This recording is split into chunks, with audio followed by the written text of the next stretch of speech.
నమస్తే, welcome to city news. నేను సునీత. కర్నూలుకు చెందిన కళాకారులు నిఖా పేరుతో లఘు చిత్రాన్ని రూపొందించడం అభినందనీయమని రాష్ట్ర మంత్రి టీజీ భరత్ అన్నారు. నగరంలోని తన కార్యాలయంలో ఈ చిత్రానికి చెందిన ప్రచార పోస్టర్ను ఆయన ఆవిష్కరించారు. బోరెల్లి ఆర్ట్స్ క్రియేషన్ బ్యానర్ పై రూపొందించిన నిఖా లఘు చిత్రంను నగరంలోని తన కార్యాలయంలో రాష్ట్ర మంత్రి టీజీ భరత్ ఆవిష్కరించారు. ఈ సందర్భంగా జరిగిన కార్యక్రమంలో లఘు చిత్రం డైరెక్టర్ రవీంద్ర, నిర్మాత Borelli Venkataramudu, co producer Venkateswarlu, hero Pradeep Kumar, heroine Soni కృష్ణన్తో పాటు నటీనటులు చిన్న నరసింహులు, సీను, స్వతంత్ర, మద్దిలేటి, శంకర్, లక్ష్మి, శివ, రవివర్మ తదితరులు పాల్గొన్నారు. ఈ సందర్భంగా తాము రూపొందించిన నిఖా లఘు చిత్రంను రాష్ట్ర మంత్రి టీజీ భరత్ చేతుల మీదుగా ఆవిష్కరించడం సంతోషంగా ఉందని చిత్ర యూనిట్ తెలిపింది. జిల్లాల్లో మిశ్రమ పంటలను ప్రోత్సహించడంతో పాటు పంట నష్ట నివారణ చర్యలు తీసుకోవాలని జిల్లా కలెక్టర్ డాక్టర్ ఏ సిరి అధికారులకు సూచించారు. నగరంలోని జిల్లా కలెక్టరేట్ మినీ కాన్ఫరెన్స్ హాల్లో వ్యవసాయం, దాని అనుబంధ శాఖల సమావేశాన్ని ఆమె నిర్వహించారు. నగరంలోని జిల్లా కలెక్టరేట్ మినీ కాన్ఫరెన్స్ హాల్లో వ్యవసాయ అనుబంధ శాఖల సమావేశాన్ని జిల్లా కలెక్టర్ డాక్టర్ ఏ సిరి నిర్వహించి సమీక్షించి తగు సూచనలు జారీ చేశారు. ఈ సందర్భంగా జిల్లా కలెక్టర్ డాక్టర్ ఏ సిరి అధికారులతో మాట్లాడుతూ జిల్లాలో ఉల్లి, టమోటో, పత్తి, మిరప, శనగ మొదలగు పంటలను ఈ సంవత్సరం ఖరీఫ్ మరియు రబీలో ఎంత విస్తీర్ణంలో సాగు చేశారు, ఒక ఎకరాకు ఎంత దిగుబడి వస్తోంది, రైతుకు ఎంత ఖర్చు అవుతోంది, గిట్టుబాటు ధర ఎంత వస్తోంది, ఏ విధంగా పంట నష్టం జరుగుతోంది, పంట నష్టంకు నివారణ చర్యలు, పంటలు నిల్వ చేసుకోవటానికి అవసరమైన గిడ్డంగులు ఏర్పాటు, వాతావరణ పరిస్థితులు మొదలగు విషయాలను అధికారులను అడిగి తెలుసుకున్నారు. ఈ సందర్భంగా మిశ్రమ పంటలు వేసే విధంగా రైతులను ప్రోత్సహించే చర్యలు తీసుకోవాలని అధికారులను ఆదేశించారు. రైతులను నిర్ణీత సమయంలోనే పంటలు వేసుకునే విధంగా అవగాహన పరచాలని, పంట మార్పిడి, మిశ్రమ పంటలు వేయటం వల్ల రైతులు నష్టపోరన్న విషయాన్ని వారికి ఆదర్శ రైతులు, రైతు సేవా కేంద్రాలు మరియు FPOల ద్వారా తెలియజేసి వారిని ప్రోత్సహించాలని తెలిపారు. ప్రతి పంటకు ప్రత్యామ్నాయ చర్యలు తీసుకునే విధంగా చర్యలు సిద్ధం చేసుకుని ఉండాలని, అధిక వర్షాల వలన మరియు వర్షాభావం వలన జాగ్రత్తలు పాటించి ఎటువంటి పరిస్థితుల్లోనూ పంట నష్టాలు జరగకూడదని, రైతులకు గిట్టుబాటు ధరలు అందే విధంగా చర్యలు తీసుకోవాలని అధికారులను ఆదేశించారు. జిల్లాలో ఉల్లి ప్రాసెసింగ్ మరియు టమోటో ప్రాసెసింగ్ యూనిట్లను పెంచే చర్యలు తీసుకోవాలని, స్వయం సహాయక సంఘాల మహిళలకు మరియు రైతులకు మేకలు, గొర్రెలు, గేదెలకు రుణ సౌకర్యం కల్పించి పాల ఉత్పత్తి జరిగేలాగా చర్యలు తీసుకుని వాటి ద్వారా వారికి ఆదాయం సమకూర్చే చర్యలు తీసుకోవాలని, ఆ విధంగా చేయటం వలన వారిని వలసలకు పోకుండా ఆపాలని, వారి పిల్లల చదువులు ఆగిపోకుండా చర్యలు తీసుకోవాలని అధికారులను ఆదేశించారు. బీసీల రిజర్వేషన్ల గురించి మాట్లాడే నైతిక హక్కు వైఎస్ఆర్ కాంగ్రెస్ పార్టీ నాయకులకు లేదని జాతీయ బీసీ సంక్షేమ సంఘం రాష్ట్ర అధ్యక్షుడు నాగేశ్వరరావు యాదవ్ అన్నారు. నగరంలోని తన కార్యాలయంలో జరిగిన విలేకరుల సమావేశంలో ఆయన మాట్లాడారు.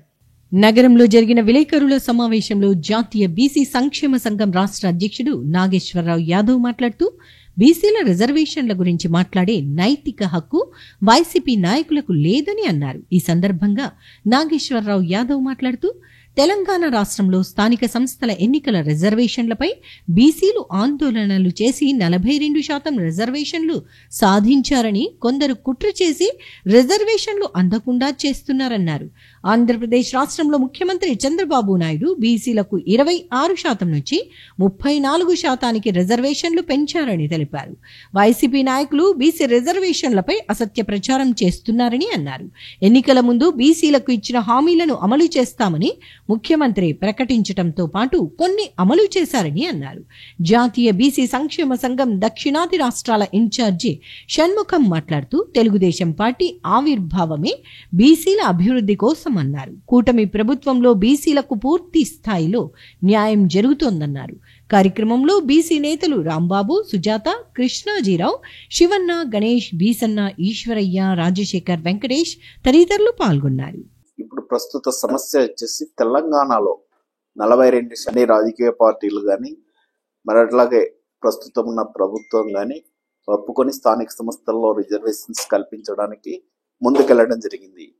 కానీ కొన్ని అగ్రవర్ణాల వాళ్ళు కోర్టుకెళ్ళి దాన్ని 42% తప్పు రిజర్వేషన్స్ ఇవ్వకూడదు అనేది తీసుకొని వచ్చారు. దానిపైన అనేక పోరాటాలు అక్కడ జరుగుతూ ఉన్నాయి. ఇక్కడ కూడా గత ప్రభుత్వంలో వైసీపీ ప్రభుత్వంలో మరి 24%తోనే స్థానిక సంస్థల ఎలక్షన్స్ జరపడం జరిగింది. మరి ఎప్పుడైతే యువగలం మరి అట్లాగే చంద్రబాబు నాయుడు గారు ప్రతిపక్షంలో ఉన్నప్పుడు ఖచ్చితంగా నేను బీసీలకు స్థానిక సంస్థల్లో 34%తో రిజర్వేషన్స్ కల్పించే ఎలక్షన్స్ జరుపుతామని చెప్పడం జరిగింది. దాంట్లో భాగంగానే ప్రభుత్వం అందరి ఆశీర్వాదాలతో మరి తెలుగుదేశం ప్రభుత్వం నెలకొల్పి సీఎం చంద్రబాబు నాయుడు గారు అయిన వెంటనే ఆ 34% కానీ, బీసీలకు రక్షణ చట్టం కానీ, అట్లాగే బీసీ కులగణన జరపాలనే అంశం కానీ, మరి అట్లాగే ఏదైతే మొట్టమొదటి నుంచి పోరాటం చేస్తున్నామో చట్టసభల్లో బీసీలకు రిజర్వేషన్స్ కల్పించాలనే అంశం పైన మరి ఆయన పూర్తి మద్దతుని తెలపడం జరిగింది. కానీ ఎన్డీఏ కూటమి ఎప్పుడు బీసీల పక్షపాతి, చంద్రబాబు నాయుడు గారు కానీ తెలుగుదేశం పార్టీ కానీ బీసీల పక్షపాతంతోనే ఉంటారు. ఖచ్చితంగా ఏవైతే బీసీల డిమాండ్స్ ఉన్నాయో తప్పక నెరవేర్చడానికి వాళ్ళు ఎల్లప్పుడూ సిద్ధంగా ఉన్నారు. మరి దాన్ని నెరవేర్చడానికి కూడా జాతీయ బీసీ సంక్షేమ సంఘం ఎప్పుడు పోరాటం చేస్తుందని ఈ సందర్భంగా తెలియజేస్తా ఉన్నాం. పేరుతో రాజకీయ దుష్ట శక్తులు తెలుగుదేశం పార్టీని, కూటమి ప్రభుత్వాన్ని ఇబ్బంది పెట్టే ఉద్దేశంతో జేఏసీల పేరుతోనూ ఇంకొక పేరుతోనూ కొన్ని కార్యక్రమాలు చేపడుతున్నారు. మేము ఒకటే చెప్తున్నాం, ఈ రోజు మా జాతీయ అధ్యక్షుడు ఆర్ కృష్ణయ్య గారు భారతీయ జనతా పార్టీలో పార్లమెంటు సభ్యులు.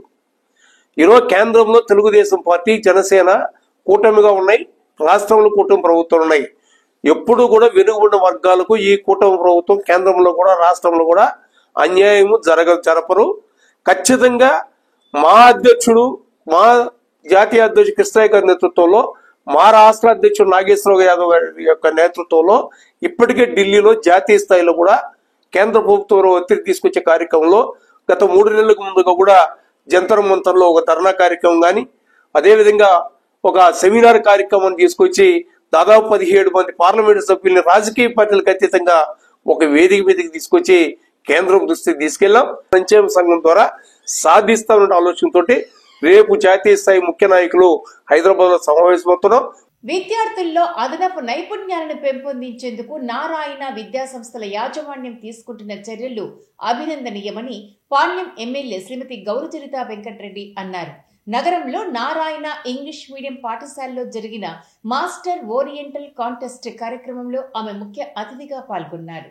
నగరంలోని ఎల్కూరు బంగ్లాలో ఉన్న నారాయణ ఇంగ్లీష్ మీడియం పాఠశాలలో ఏర్పాటు చేసిన మాస్టర్ ఓరియంటల్ కాంటెస్ట్ ప్రోగ్రామ్ కి జిల్లాలోని నారాయణ విద్యా సంస్థలకు చెందిన 1, 2, 3వ తరగతిలకు చెందిన విద్యార్థులు హాజరయ్యారు. ఈ సందర్భంగా జరిగిన కార్యక్రమాన్ని పాణ్యం శాసన సభ్యురాలు శ్రీమతి గౌరచరిత వెంకటరెడ్డి ముఖ్య అతిథిగా హాజరై ప్రారంభించారు.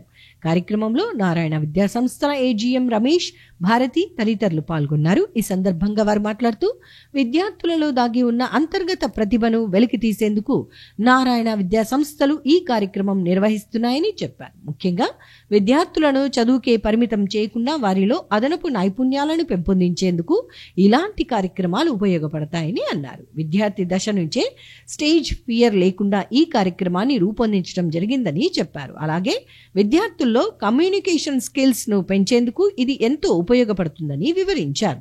కార్యక్రమంలో జిల్లాలోని నారాయణ విద్యా సంస్థలకు చెందిన విద్యార్థులతో పాటు ప్రిన్సిపల్స్, వైస్ ప్రిన్సిపల్స్, ఉపాధ్యాయులు తదితరులు పాల్గొన్నారు. అందరికీ నమస్కారం. ఇవాళ నారాయణ విద్యా సంస్థలు కర్నూలులో ఉన్నటువంటి జోన్ 1, జోన్ 2 8 బ్రాంచ్ల తరపున 84 మంది పిల్లలు master orator contest season 6 grand ఫినాలేలో పాల్గొనడం జరిగింది. ఇందుకు గాను ఏజీఎంలు, cluster principals, vice principals, R&D heads, central office team, art and craft department and soft skills department అందరూ ఇక్కడ హాజరవటం జరిగింది. పిల్లలు చాలా చక్కగా పార్టిసిపేట్ చేస్తున్నారు. ఇందుకు గాను కష్టపడినటువంటి టీచర్స్, స్టాఫ్, పేరెంట్స్ అండ్ పిల్లల యొక్క తల్లిదండ్రులందరికీ కూడా మేనేజ్మెంట్ తరపు నుంచి, సెంట్రల్ ఆఫీస్ తరపు నుంచి ధన్యవాదాలు. ఇంత చక్కగా అరేంజ్ చేసినటువంటి లోకల్ అథారిటీస్, ఏజీఎంస్, క్లస్టర్ ప్రిన్సిపల్స్కి, సాఫ్ట్ స్కిల్స్ డిపార్ట్మెంట్కి హృదయపూర్వకంగా నా కృతజ్ఞతలు తెలియజేసుకుంటున్నాను. ఇక్కడికి విచ్చేసిన పిల్లలకు, పేరెంట్స్కి, స్టాఫ్ అందరికీ మరి ఒకసారి ఎంఓసి గ్రాండ్ ఫినాలే సీజన్ 6 తరపున కంగ్రాచులేషన్స్ చెప్తున్నాను. నమస్కారం అండి అందరికీ.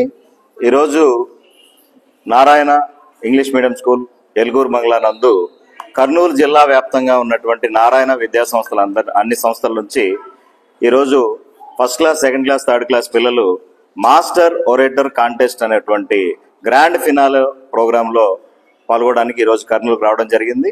నారాయణ విద్యా సంస్థలు చిన్నపిల్లల్లో సృజనాత్మకతని, అలాగే public speaking skills, confidence, communication skills ని పెంచాలనేటువంటి ఉద్దేశంతో చాలా గొప్పగా 3 రౌండ్లతో ఉన్నటువంటి మాస్టర్ ఒరేటర్ కాంటెస్ట్ ని స్టార్ట్ చేయడం జరిగింది. First level, second level branches లో కంప్లీట్ చేసుకుని ఈరోజు మరి కర్నూలు జిల్లాలో ఉన్నటువంటి నారాయణ ఇంగ్లీష్ మీడియం స్కూల్ ఎల్గూరు బంగ్లా నందు ఈ గ్రాండ్ ఫినాలే ఈవెంట్ కి అందరూ పాల్గొన్నారు. ఈ కార్యక్రమానికి ముఖ్య అతిథిగా మన పాణ్యం ఎమ్మెల్యే శ్రీమతి గౌరి చరితారెడ్డి గారు ప్రత్యేక అతిథిగా వచ్చి పిల్లలందరినీ ఆశీర్వదించడం జరిగింది.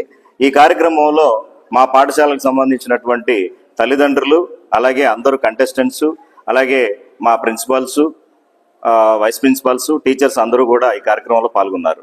సుప్రీంకోర్టు ప్రధాన న్యాయమూర్తి జస్టిస్ గవాయ్పై దాడి చేసిన వారిని కఠినంగా శిక్షించాలని MRPS working president Ramesh demand చేశారు. నగరంలోని జిల్లా కలెక్టర్ కార్యాలయం ఎదుట వారి నిరసన కార్యక్రమాన్ని నిర్వహించారు. సుప్రీంకోర్టు ప్రధాన న్యాయమూర్తి జస్టిస్ గవాయ్పై దాడి చేసిన వారిని వెంటనే అరెస్టు చేయాలని కోరుతూ ఎంఆర్పీఎస్ ఆధ్వర్యంలో నగరంలోని జిల్లా కలెక్టర్ కార్యాలయం ఎదుట నిరసన ప్రదర్శన నిర్వహించారు. ఈ సందర్భంగా జరిగిన కార్యక్రమంలో ఎంఆర్పీఎస్ వర్కింగ్ ప్రెసిడెంట్ రమేష్ మాట్లాడుతూ సుప్రీంకోర్టు ప్రధాన న్యాయమూర్తి జస్టిస్ గవాయ్పై దాడి చేసిన వారిని వెంటనే అరెస్టు చేసి కఠినంగా శిక్షించాలని డిమాండ్ చేశారు. సుప్రీంకోర్టు ప్రధాన న్యాయమూర్తిపైనే దాడి చేసిన ఈ ఘటనను ప్రభుత్వం తీవ్రంగా పరిగణించాలని ఆయన కోరారు. దేశంలో న్యాయమూర్తులకి రక్షణ లేకపోతే సాధారణ పౌరుల పరిస్థితి ఏంటని ఆయన ప్రశ్నించారు. దేశంలో మరోసారి ఇలాంటి ఘటనలు పునరావృతం కాకుండా ఉండాలంటే దాడికి పాల్పడిన వారిని కఠినంగా శిక్షించాల్సిన అవసరం ఎంతైనా ఉందని చెప్పారు. దళితులపై దాడులను అరికట్టేందుకు ప్రభుత్వం అవసరమైన చర్యలు తీసుకోవాలని కోరారు. దళితుల పక్షాన పోరాడేందుకు ఎంఆర్పీఎస్ ఎప్పుడూ ముందుంటుందని తెలిపారు. భారతదేశ సర్వోన్నత ప్రధాన న్యాయమూర్తి గారు, మరి సుప్రీంకోర్టు ప్రధాన న్యాయమూర్తి జస్టిస్ బిఆర్ గవాయ్పై మరి సుప్రీంకోర్టులోనే న్యాయవాదిగా ఉన్నటువంటి రాకేష్ కిషోర్ గారు ఖజురాహోలో ఉన్నటువంటి విష్ణుమూర్తి విగ్రహాన్ని పునః నిర్మాణించాలని, మరి ఆ నిర్మాణం కొరకు సుప్రీంకోర్టు ప్రధాన న్యాయమూర్తి జస్టిస్ బిఆర్ గవాయ్ గారు తీర్పు ఇవ్వాలని చెప్పి సుప్రీంకోర్టులో మరి వాదోపవాదాలు జరుగుతున్న తరుణంలో మరి సుప్రీంకోర్టు ప్రధాన న్యాయమూర్తి బిఆర్ గవాయ్ గారు విష్ణుమూర్తి విగ్రహం కోర్టు పరిధిలోకి రాదు, బ్రిటిష్ కాలం నాటి నుండి మరి విష్ణుమూర్తి విగ్రహానికి తలకాయ లేకుండా ఉంది, దాన్ని పునర్నిర్మాణం చేపట్టడానికి తీర్పు ఇవ్వడానికి సుప్రీంకోర్టు పరిధిలోకి రాదు, ఇది కోర్టు అంశం కాదు, పురావస్తు శాఖకు మీరు మరి సంప్రదించండి, పురావస్తు శాఖ వాళ్ళు పరిశీలించి విష్ణుమూర్తి విగ్రహాన్ని పునః ప్రారంభించడానికి అవకాశం ఉంటుందని చెప్పి జస్టిస్ బిఆర్ గవాయ్ గారు మరి లాయర్కి తెలపడంతో మరి రాకేష్ కిషోర్ అనే న్యాయవాది సుప్రీంకోర్టు ప్రధాన న్యాయమూర్తి మాటలు వినకుండా నువ్వు మనోధర్మానికి వ్యతిరేకివి, సనాతన ధర్మానికి వ్యతిరేకివి, నువ్వు మరి విష్ణుమూర్తి విగ్రహానికి తీర్పు ఇవ్వడంలో నిర్లక్ష్యం చేస్తూ ఉన్నావు, నువ్వు దుర్మార్గుడు అని చెప్పి బూటుతో దాడి చేయడం ప్రజాస్వామ్యంపై దాడి చేయడం అవుతోంది, రాజ్యాంగంపై దాడి చేయబోతుంది, పార్లమెంటరీ వ్యవస్థపై దాడి చేయడం జరుగుతూ ఉంది. మరి ప్రధాన మరి న్యాయమూర్తిపై దాడి జరిగితే భారతదేశం వంటి నరేంద్ర మోడీ గారు ఇది అనాగరికతం, అనైక్యత, భారతదేశ ప్రజలందరూ ఖండించాలని చెప్పి చెప్తా ఉన్నారు తప్ప మరి దాడి చేసిన నిందితుడిపై సుమోటోగా పోలీసులు కేసు నమోదు చేయడంలో నిర్లక్ష్యం వహించడం దేనికి సంకేతాలు ఇస్తున్నారు ఈ భారత ప్రభుత్వాలు అని చెప్పి మేము అడుగుతా ఉన్నాం ఈరోజు ఎంఆర్పీఎస్ ద్వారా. దేశంలో నిత్యం కుల వ్యవస్థ అంటరానితనం పెట్టేపోయి నాట్యం ఆడుతూ ఉంది. అభివృద్ధి, సంక్షేమం, సాధికారత, స్వేచ్ఛ, సమానత్వం, ఆర్థికంగా, రాజకీయంగా, సామాజికంగా, విద్యా, ఉద్యోగ, ఉపాధి రంగాల్లో అభివృద్ధి చేపడతామని రాష్ట్ర ప్రభుత్వాలు, కేంద్ర ప్రభుత్వాలు చెబుతున్నప్పటికీ కుల వివక్షత రూపాలు మారింది కానీ కుల వివక్షత నిర్మూలించడంలో రాష్ట్ర కేంద్ర ప్రభుత్వాలు నిర్లక్ష్యం వహిస్తాయని చెప్పి ఈ సందర్భంగా నేను తెలియపరుస్తా ఉన్నా. సుప్రీంకోర్టు ప్రధాన న్యాయమూర్తి జస్టిస్ బిఆర్ గవాయ్ వారిపై ఒక మతోన్మది, సనాతన ధర్మాన్ని పాటించేటువంటి లాయరు తలకాయ లేని విగ్రహానికి తీర్పు ఇవ్వాలని మరి వాదనిస్తే అది కోర్టు పరిధిలేది కాదు, పురావస్తు శాఖకు అర్జీ పెట్టుకోండి, వాళ్ళు పునర్నిర్మాణం చేయడానికి అవకాశం కల్పిస్తారంటే నువ్వు బుద్ధిజం వ్యక్తివి, అంబేద్కరిజం వ్యక్తివి అని చెప్పి షూతో దాడి చేయడం ఇది దుర్మార్గం అని చెప్పి ఈ సందర్భంగా నేను తెలియపరుస్తా ఉన్నా. దశాబ్దాల కాలంగా దళితులు, బడుగు బలహీన వర్గాలపైన దాడులు జరుగుతూనే ఉన్నాయి. ఇప్పటికీ గ్రామాల్లో దేవాలయ ప్రవేశాలు లేవు, దేవాలయ కమిటీల్లో మెంబర్లుగా చైర్మన్లుగా లేరు, ఉత్సవాల్లో ఊరేగింపుల్లో దళితులు భాగస్వామ్యులు లేరు. 30 సంవత్సరాలుగా మా నాయకులు కుల వ్యవస్థ అంటరానితనానికి వ్యతిరేకంగా స్వేచ్ఛ సమానత్వం కోసం ఆర్థికంగా, రాజకీయంగా, సామాజికంగా, విద్యా ఉద్యోగ ఉపాధి రంగాల్లో మా జాతులు అభివృద్ధి చెందాలనే లక్ష్యంతోనే ఉద్యమాలు చేస్తూ ఉన్నారు. ఈ రోజుకి కూడా మరి జస్టిస్ గవాయిపై దాడిని ఖండిస్తూ సభలు, సమావేశాలు, ఆత్మగౌరవ ర్యాలీలు చేపడతా ఉన్నారే తప్ప మరి గవాయిపై దాడి చేసిన నిందితులపై ఎందుకు సుమోటోగా కేసు నమోదు చేయడం లేదు అని చెప్పి ఖండించడంలో అది రాజకీయ ఉద్దేశపూర్వకంగా కొంతమంది వ్యక్తులు పోరాడుతున్నారే తప్ప నిజంగా గవాయిపై దాడి జరిగిందని ఇక్కడ మన రాష్ట్రంలో కాదు ధర్నాలు చేస్తుంది, సుప్రీంకోర్టు ఎదుటే ధర్నా చేయాలి, భారత ప్రధానమంత్రి ఇంటి ముందర ధర్నా చేయాలి. పలు రాష్ట్రాల ముఖ్యమంత్రులు ఈరోజు సుప్రీంకోర్టు ప్రధాన న్యాయమూర్తిపై దాడిని ఖండిస్తూ ఉన్నారే, అది సుమోటోగా కేసు నమోదు చేసి నిందితులను అరెస్ట్ చేయడంలో ఎందుకు నిర్లక్ష్యం వహిస్తూ ఉన్నారు అని చెప్పి నేను ఖండిస్తూ ఉన్నా. అరెస్ట్ చేయాలి, అతనిపై ఫాస్ట్ ట్రాక్ కోర్టు ఏర్పాటు చేయాలి, రిటైర్డ్ న్యాయమూర్తి ద్వారా విచారణ జరిపించాలి. అనంతరం ఆ దాడి వెనుకల ఎవరైతే ఇంకా శక్తులు ఉన్నారో వారిని కూడా అరెస్ట్ చేసి రిమాండ్ పంపాలి. దళితులకు ఆలయ ప్రవేశాలు కల్పించాలి, దళితులకు ఆలయ కమిటీల్లో మెంబర్లుగా, చైర్మన్గా ఎన్నిక చేయాలి, ఉత్సవాల్లో, ఊరేగింపులో భాగస్వామ్యులు చేయాలి, దళితులకు రాజకీయ ప్రాధాన్యత ఇవ్వాలని చెప్పి ఈ సందర్భంగా మేము డిమాండ్ చేస్తూ ఉన్నాం. మరి దళితులపై దాడులు జరిగితే చర్యలు తీసుకునేంత వరకు ఎంఆర్పిఎస్ఎస్ పోరాటం చేస్తూ ఉందని చెప్పి ఈ సందర్భంగా తెలియపరుస్తా ఉన్నా. ఇవి ఇవాల్టి సిటీ న్యూస్ అప్డేట్స్. రేపు ఇదే సమయానికి ఇక్కడ ఇలాగే కలుద్దాం. అంటే కీప్ వాచింగ్ సిటీ న్యూస్.